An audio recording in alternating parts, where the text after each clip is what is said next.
आज हम करेंगे TS Grewal exercise question number 18। तो पहले हम ये क्वेश्चन को रीड कर लेते हैं। TD toys limited issued 10 lakh in rupees share of ₹100 each. तो टोटल जो हमारे पास शेयर है वो 10 लाख रुपए का है और एक शेयर जो है वो 100 पर शेयर है। इसका मतलब अगर मैं नंबर्स की बात करूं तो दिस 10 लाख को हम डिवाइड कर दें 100 से तो नंबर में आ जाएगा 10,000 शेयर्स। तो कंपनी ने कितना शेयर इश्यू किया? 10,000 etch at a premium of 20। मतलब 100 रुपए का शेयर है पार पे और इस पे इश्यू किया गया है 20 रुपए का premium. Premium is the above amount. इसका मतलब टोटल जो शेयर हो गया वो हो गया 120 रुपए का including premium. Amount payable as follows. अब इस अमाउंट को इस तरीके से लिया जा रहा है। ₹10 लिया जा रहा है एप्लीकेशन पर,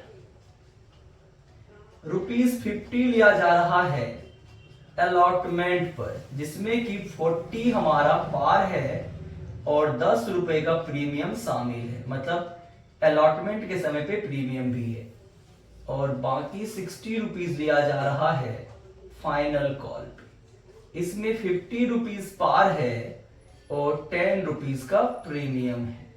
तो अगर प्रीमियम के साथ देखें तो 10 + 50 60 + 60 120। अगर हम देखें कि 100 रुपए कैसे होगा तो 10 + 40 50 एंड प्लस 50 100। अब क्या बोल रहा है? Over payment on application were to be applied towards amount due on allotment and over payment on application exceeding amount due on allotment was to be returned. बोल रहा है कि जो पैसे एक्स्ट्रा आ जाएंगे उसको हम अलॉटमेंट पर एडजस्ट करेंगे और अलॉटमेंट पे एडजस्ट करने के बावजूद अगर एक्स्ट्रा पैसा बच रहा है तो उसको हम वापस भी कर देंगे। Issue was over subscribe to the extent of 13,000 shares. अब देखते हैं इश्यू कितना किया? 10,000 शेयर एंड एप्लीकेशन आ गया 13,000 ज्यादा, मतलब 23,000। Applicants for 12,000 shares were allotted only 1,000 shares। इनमें 12,000 का एप्लीकेंट है, उसको कितना शेयर दिया गया? 1,000। अभी हमारे पास एप्लीकेशन बचा 11, ये बचा 9। एंड देन बोल रहा है कि applicant for 2,000 sent a letter of regression. 2,000 के एप्लीकेंट हैं, उनको कहा भैया हम नहीं दे पाएंगे, हमारी मजबूरी है, और ये 9,000 को ये 9,000 दे दिया गया। ये हमारा क्वेश्चन का फ्रेमवर्क है। मतलब यहां पर जो इश्यू हुआ है ये हमारा प्रो राटा है। कितना ज्यादा शेयर? 11,000 जो एप्लीकेशन है वो कितना है? ज्यादा आ गया है। 11,000 एप्लीकेशन हमारा यहां पे ज्यादा है। 12,000 को 1,000 दिया तो इसका मतलब डिफरेंस कितना है? 11,000 का।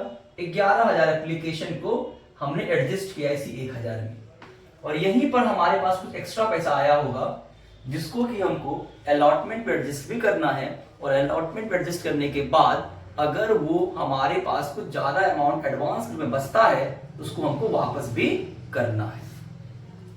एक बार ओवरव्यू करते हैं।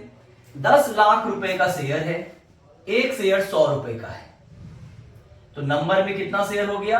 10,000। बोला कि 100 का शेयर तो है लेकिन उसको इश्यू कर रहे हैं 20 रुपए के प्रीमियम पर, तो टोटल जो हमारा अब शेयर हो गया वो 120 का हो गया।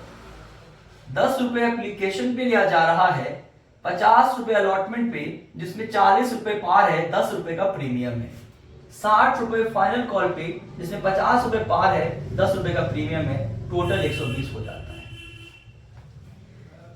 इश्यू किया 10,000 शेयर लेकिन एप्लीकेशन 13,000 ज्यादा आया, मतलब एप्लीकेशन 10 + 13 23,000 आया। 12,000 एप्लीकेशन को 1000 शेयर दिया, ये प्रोराटा पे है, 11,000 एप्लीकेशन यहाँ पे ज्यादा आया था जिसका पैसा हमारे पास एक्स्ट्रा आया होगा। 2000 को हमने वापस कर दिया, 9 बच गए, इनको हमने फुल दे दिया। तो पहले हम एंट्री करेंगे एप्लीकेशन मनी रिसीव करने का। तो एप्लीकेशन मनी रिसीव करने का एंट्री क्या होता है, bank account debit to equity share application account. और आपको मालूम है अगर ओवर सब्सक्रिप्शन का केस होता है तो जितना एप्लीकेशन रिसीव होता है हम उसको मल्टीप्लाई करते हैं एप्लीकेशन के अमाउंट से। तो हमारे पास जो पेमेंट आ गया वो कितना आ गया, 2,30,000 आया एप्लीकेशन के समय पर पैसे। अब इसको हमको क्या करना होता है, ट्रांसफर करना होता है। ट्रांसफर की एंट्री क्या होती है, इक्विटी शेयर एप्लीकेशन को हम डेबिट करते हैं, इक्विटी शेयर कैपिटल को हम क्रेडिट करते हैं, यही एंट्री होता है। लेकिन हमें ये पता है कि अगर एक्स्ट्रा एप्लीकेशन आ जाए और पैसे को हम वापस करें तो हम बैंक को भी क्रेडिट करते हैं, ट्रांसफर के टाइम पर हम क्रेडिट कर देंगे, क्योंकि साफ शब्दों में ये 2000 तो वापस हो ही रहा है यहाँ पे। बाकी इसमें से कितना होगा वो बात की बातें हैं, बट ये डेफिनेटली हो रहा है। उसके बाद अगर कुछ एक्स्ट्रा पैसा एप्लीकेशन पे आता है और हम उसको वापस नहीं करते हैं तो उसको हम अगले कॉल पर एडवांस के रूप में एडजस्ट करते हैं, जैसा कि इस क्वेश्चन में बोला गया है। और जब एडवांस के रूप में एडजस्ट करते हैं तो उसकी एंट्री भी हम ट्रांसफर के साथ ही करते हैं और इक्विटी से अलॉटमेंट को क्रेडिट करते हैं, क्योंकि अगला कॉल अलॉटमेंट ही है और कुछ ना बोला जाए तो एडवांस के रूप में पैसा अलॉटमेंट पे ही एडजस्ट होता है। तो हमारा ट्रांसफर का एंट्री ये होगा इस क्वेश्चन में, equity share application account debit to equity share capital to bank to equity share allotment. अब अमाउंट क्या क्या आएगा उसको बारी बारी से समझते हैं। एप्लीकेशन पे कितना रिसीव किया, 2,30,000, तो एप्लीकेशन पे 2,30,000 ही आएगा डेबिट साइड में। लेकिन इक्विटी शेयर कैपिटल में हम उतना ही पैसा ले सकते हैं जितना कि हमको लेना चाहिए, मतलब जितना हमने इश्यू किया है जितने को हम दे सकते हैं। तो हम दे कितने को सकते हैं, इश्यू हमने 10 किया है तो दे 10 को ही सकते हैं। तो 10 × 10 1,00,000 रुपए हमारा इक्विटी शेयर कैपिटल पे आएगा, क्योंकि इक्विटी शेयर कैपिटल पे हमेशा जेन्युइन अमाउंट आता है जितना हमें लेना होता है। अब इनमें कितना अमाउंट आएगा इसी का कैलकुलेशन करना है। यहां पे हम रफली कैलकुलेशन करते हैं। रिफंड तो ये दिख रहा है कि 2000 शेयर को तो साफ शब्दों में मना कर रहा है, तो 2 × 10 20,000 रुपए तो डेफिनेटली वापस होगा। अब इस वाले की बात करते हैं। 12,000 एप्लीकेशन को कितना शेयर दिया, 1,000, तो एप्लीकेशन कितना ज्यादा है, 11,000। इसका मतलब 11 × 10 1,10,000 रुपए हमारे पास अभी एक्स्ट्रा आया हुआ है। 12,000 एप्लीकेशन को हमने कितना शेयर दिया है, 1,000, तो एप्लीकेशन कितना ज्यादा है, 11,000, और एक एप्लीकेशन कितने का है, 10 रुपए का। 10 × 11 1,10,000 रुपए अभी हमारे पास एक्स्ट्रा आया हुआ है। अब हम अलॉटमेंट पे कितना एडजस्ट कर सकते हैं, जितना हम ले सकते हैं। अब इस वाले कंडीशन में पता है कि दिया कितने को गया है शेयर, 1,000 को। अलॉट कितना किया गया है, 1,000। तो अब अलॉटमेंट के टाइम पर 1,000 शेयर पे पैसे आएंगे या 12,000 पे आएंगे, पहला सवाल ये आता है। तो सीधी सी बात है, जितना शेयर दिया जाता है पैसे उतने पे ही आते हैं। एप्लीकेशन के टाइम पर 100% इस पे पैसे आए थे, लेकिन अब शेयर दे दिया गया है 1,000 को, तो अब अलॉटमेंट पे पैसे उतना ही आएगा जितने को अलॉट किया गया है। कितना किया गया है, 1,000, और एक अलॉटमेंट कितने का है, 50 रुपए का। तो 1,000 × 50, अलॉटमेंट पर जो ज्यादा से ज्यादा पैसे एडजस्ट कर सकते हो एडवांस के रूप में, वो 50,000 ही कर सकते हो। क्यों? क्योंकि अलॉटमेंट के टाइम पर अब जो पर्सन पैसे देगा वो इस पे कभी नहीं देगा, वो इस पे देगा क्योंकि उसको मालूम चल चुका है कि उसको शेयर कितना अलॉट किया गया है, और जितना अलॉट किया गया है अलॉटमेंट का जो अमाउंट है उससे मल्टीप्लाई करके ही वो पैसे देगा।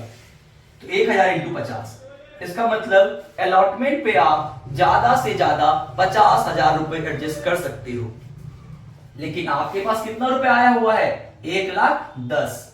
1,10,000 में से जो आप अलॉटमेंट पे पैसे को एडजस्ट करोगे उसको माइनस कर लो, तो कितना पैसा अभी भी आपके पास एडवांस के रूप में है? 60,000। और ये पैसे आप एडजस्ट कर ही नहीं कर सकते, क्योंकि क्वेश्चन में बोला है कि अलॉटमेंट पे एडजस्ट करने के बाद जो पैसे बचे हैं उसको रिफंड कर दो। तो ये 20 तो आप रिफंड कर ही रहे थे, साथ में ये 60,000 जो एक्स्ट्रा बच गया आपके पास ये भी आप रिफंड करोगे, तो आपका रिफंड होगा कितना? 80,000। तो आपके बैंक में आ जाएगा 80,000 और अलॉटमेंट पे आ जाएगा 50,000। ये आपका ट्रांसफर का एंट्री होगा। इक्विटी से एप्लीकेशन में 2,30,000 आएगा, इसमें उतना ही पैसा तो हम ले सकते हैं। अब इनका ही हमको कैलकुलेशन करना था, तो अलॉटमेंट के टाइम पे बंदा इस पे पैसे दे सकता है, तो हम ज्यादा से ज्यादा 50,000 रुपए तक एडजस्ट कर सकते हैं जितना हमारे पास एडवांस है, और हमारे पास एडवांस है 1,10,000, तो हम 50,000 को ही अलॉटमेंट एडजस्ट कर सकते हैं। तो डिफरेंस अमाउंट जो बच गया 60,000 ये हमें वापस करना पड़ेगा एज पर द क्वेश्चन। तो 60 प्लस 20 ये हमारा रिफंड हो जाएगा और बैंक में जाएगा, जितना हम एडजस्ट कर सकते हैं वो अलॉटमेंट पे आएगा। ये हमारा ट्रांसफर का एंट्री हो गया। अब हम क्या करेंगे? अलॉटमेंट को ड्यू करेंगे, और अलॉटमेंट को ड्यू करने की एंट्री होगी equity share allotment account debit to equity share capital account to securities premium reserve. अगर किसी के साथ प्रीमियम होता है तो जब हम उसको ड्यू कर रहे होते हैं तब हम उसकी एंट्री करते हैं। तो अलॉटमेंट के साथ भी प्रीमियम है, तो जब अलॉटमेंट को ड्यू करोगे तो प्रीमियम को क्रेडिट करोगे। अब कितने रुपए का है? 50 का। और अब मल्टीप्लिकेशन किससे होगा? जितना आपने इश्यू किया है। अब हमें इससे कोई मतलब नहीं है। एप्लीकेशन के टाइम पे तो कोई से मतलब होता है, बट आगे जितनी भी स्टोरी होती है वो इस पे होगी जब भी ओवर सब्सक्रिप्शन का केस होगा। 10 इंटू 50, 5 लाख रुपए यहां पे ड्यू हो जाएगा। पार कितना है? 40। 10 इंटू ये करके 4 लाख। और प्रीमियम कितने का है? 10 का। 10 इंटू 10, 1 लाख। अब ये ड्यू हो गया। अब अलॉटमेंट में पैसे सब दे रहे हैं, तो एंट्री होगा bank account debited to equity share allotment account. Allotment आना कितना है? 5 लाख। पहले कितना आ चुका है? 50। तो जितना पैसा आना हो, जितना पैसा आना हो, अगर उससे पहले ही कुछ अमाउंट आ चुका है, जितना आना हो उसमें से अगर कुछ अमाउंट पहले ही आ चुका हो, तो जिस वक्त आप पैसे लोगे बैंक के साथ आप कॉल इट एडवांस को भी डेबिट करोगे। Call it advance account debit. आना कितना है? 5 लाख। पहले कितना आ चुका है? 50,000। तो बैंक में आएगा 4,50,000। कॉल इन एडवांस में आएगा 50, और इक्विटी से अलॉटमेंट में आएगा 5 लाख रुपीज। अब इसको बेहतर वे में समझते हैं। एक बार मैं फिर से आपको याद दिला दूं, जिस भी कॉल के पैसे आने हैं, जितने भी आने हैं, ड्यू तो पूरा पे करोगे, लेकिन जब आ रहा होगा तो अगर उससे पहले कुछ पैसे आ चुके हैं तो जब आप पैसे रिसीव करोगे तो बैंक अकाउंट को डेबिट तो करोगे ही, साथ में कॉल्स इन एडवांस को भी डेबिट करोगे। और टू इक्विटी शेयर अलॉटमेंट जितना आना है उसमें से जो आ चुका है माइनस कीजिए, माइनस करने के बाद जो पैसा आ रहा है वो बैंक में, जो पहले आ चुका है वो एडवांस में, और इक्विटी से अलॉटमेंट में ये 5 लाख। अब हम करेंगे first and final call. Hope आप ये लिख चुके होंगे।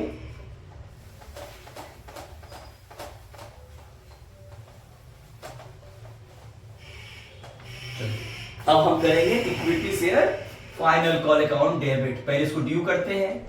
Equity share final call account debit to equity share capital account to SPR, क्योंकि सिक्योरिटीज प्रीमियम इसके साथ भी है और प्रीमियम जिसके साथ होता है ड्यू करने के टाइम पर ही प्रीमियम की एंट्री भी करते हैं क्रेडिट साइड में।